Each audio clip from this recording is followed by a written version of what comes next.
تەمەنی تەنیا 9 ساڵە، بەڵام بە هەستکردن بە بەرپرسیارەتی و هاوسۆزی بۆ منداڵانی خەزە بڕیاری داوە داهاتی ناو دەخیلەکەی لە ڕێگەی نووسینگەی شارەزووری دەستگای خێرخوازی بەخشینەوە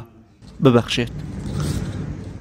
شەرمین لەگەڵ دیاری برای بە مەبەستی دیکە ئەم دەخیلەیان داناوە، بەڵام ئامانجە لاوەکیەکەیان لە بەرامبەر ئامانجە گەورەکە و بەدەستهێنانی ڕەزامەندی خودا وەلاناوە. من ناوم شەرمین ڕەشادە، من تەمەنم 8 ساڵە، ئەچوم بۆ پۆلیسێ دەچم ئەم دەخیلەم کردووە مانگێ دەبێ من بڕیارم دابوو بیدەم بە گوارە و شت تر ناڵی خەزەم بینیوەیان لێ هاتووە تر بڕیارم داوە بیکەمە ناو ئەیبم بۆ ناڵی خەزە. بەرپرسی ئەنجومەنی شارەزووری کۆمەڵی دادگەری ڕایدەگەیەنێت ئێمە پێش برایانمان لە خەزە هاوکاری بەردەوامی موسڵمانان و هەژارانی هەرێممان کردووە بە شێوەیەک لە ماوەی 3 ساڵی ڕابردوودا 8 خانومان لە سنوورەکە و لە پشت چاوی کامێراوە بۆ خەڵکی شایستە دروست کردووە. ئەمەش وەک وەڵامێک بۆ ئەو کەسانی وا دەزانن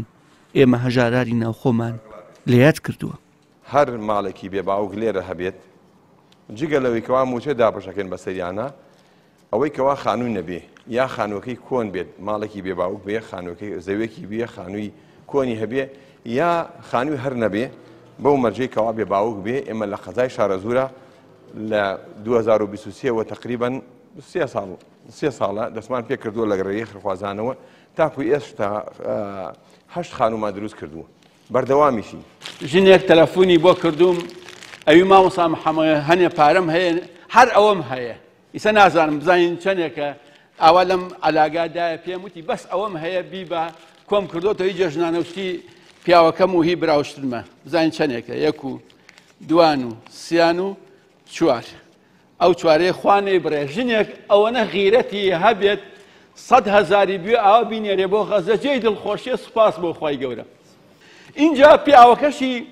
وتی خوا ئاگای لێ 225 دەرهێناوتی 225 حەیەوشکە ئەبەم وتی مامۆستا محەممەد ئەو 25 بۆ خەزە 25 تر بۆ خۆم قەینا.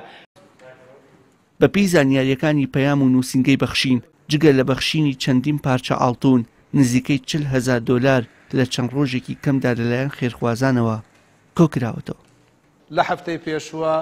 ئەو سندوقەی کاڵمان بژڕی 81 گەڵا و 13 ملیۆن دیناری عێراقی لەگەڵ پارچەیەک ئاڵتونە ئێسش سنووقی دووەم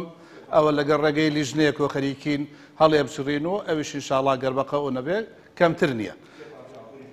3 پارچاڵتونی دیکەیش هاتووە لەگەڵ ئەو بڕەپاری خەریکە جیاکەنەوە و ئێمە ئەم کەمپینە هەر لە سەرەتایی غەزەوە ئێمە ڕامانگەیاندۆ بەردەوام بین و چەنەها جار هاوکاریەکان گەشتوەتە غەزەوە ئێسش بەردەوام دووبارەدا ئێمە دەستخۆشی لە خێرخوازانەکەین لەم قەیرانەدارەیە. بەپی بەدواداچوونەکانی پەیام لە قەزای شارەزوور دەستگای بەخشین و چەندین کەسایەتی و ناوەندی دیکە پارە بۆ خەڵکی خەزە کۆ دەکەنەوە و تا ئێستاش بڕی زیاتر لە 150,000 دۆلار واتە 15 دەفتەر لە سنوورەکە کۆکراوەتەوە. وشار محەممەد کەناڵی ئاسمانی پەیام قەزای شارەزوور